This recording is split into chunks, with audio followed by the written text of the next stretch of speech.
Well, then it makes two talking about things like same-sex marriage way easier. Yeah. Because if here you are, you've been talking with your kids, what's the purpose of your life? My kids know it. I've said it 100 times, 200 times. Push back the darkness, usher in the light. We also talk about, the purpose is to glorify God, make God's name the best. Your mission is to push back the darkness and usher in the light. Then we talk about marriage, but I always want to do it in light of the beautiful vision of God's design. I do not want to start with a theology of no because Jesus doesn't start with a theology of no. God doesn't start with a theology of no. It's not in the beginning there was sexual sin.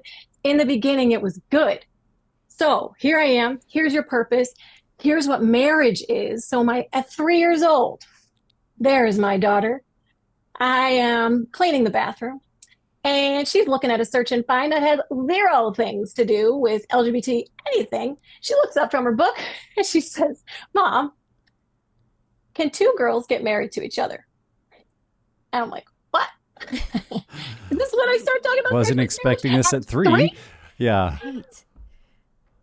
Now, here is my general rule of thumb when answering my kids' tough questions like this, or when I want to bring it up, is this. Number one, answer the question. Number two, compare it to God's good design. Number three, talk about how we love. So here she asks, Mom, can two girls get married? I said, yes. In our country, it is allowed. It's legal. You can technically do that, but it is not marriage according to God's design. And we Hmm. follow God, not the government when it comes to relationships. So that might be a little technical for a 3-year-old. So I might say, yes, you can, but that's not God's design. Yeah. Now, I don't want to just stop there, but why did I say yes? Why didn't I just punt that? Lori, why didn't you just say like, oh, we're not going to talk about that? Because A, she asked the question. B, she's going to find out the answer that it is legally allowed in our country. And I want her to remember that mom tells the truth. Yeah. Yep. Mom doesn't hide. Mom doesn't skirk things. Mom, I wasn't so embarrassed and like, oh my, we don't talk about that. No, mom's not scared. Mom says the truth. I can go to mom first. And there's a phrase you were referring to this, Nick, was the anchoring bias. Anchoring bias. The first place that we hear something becomes the anchor or the gold standard to which we compare everything else we hear about that topic. Hmm. So who That's do I powerful. want to be the anchor for my daughter? Yeah. What do I want the anchor? I want it to be me, the gospel through me, her loving, trusting adult. So, yes, they can. It's legal in our country. It's not God's design. So, I just answered her question. Now, I want to take it to God's design.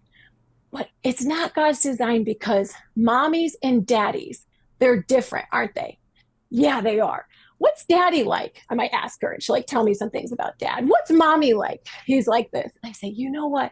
When mommies and daddies love each other, even though they're so different, they show you a picture of how much God loves you, even though he's so different from us. Like runs away. Yeah. Now, ideally, I would talk then like, how do we love? Like, so some people, might be listening and be like, okay, I could say that to my 5-year-old, and they're going to run across the street to the lesbian neighbors and be like, you're not living differently enough. So Yeah. we need to practice this. Like, how do we teach our kids that, okay, do we go and tell the lesbian neighbors that they're living in sin? Your 5-year-old might be like, yes. No, we don't. We love them and we pray for them to follow Jesus just like we want to be loved. And we pray, we follow Jesus. We pray for everyone to know and love Jesus. So start with a question, talk about how to love, two different things coming together, show you a picture of how God is different from us, and yet he wants to be one with us, and then how to love. Hmm. So this is so much easier when you already have the context of like, well, I've already told you what the mission of life is. I've already told you what marriage is, two different things coming together to show you a picture of how much God loves you. And then I'm already telling you that marriage isn't the purpose, but singleness is equally valuable because I say, what if you get married, not when. So now it's just like, well, here's the aberration. It doesn't fit. It just makes sense. It doesn't fit God's vision.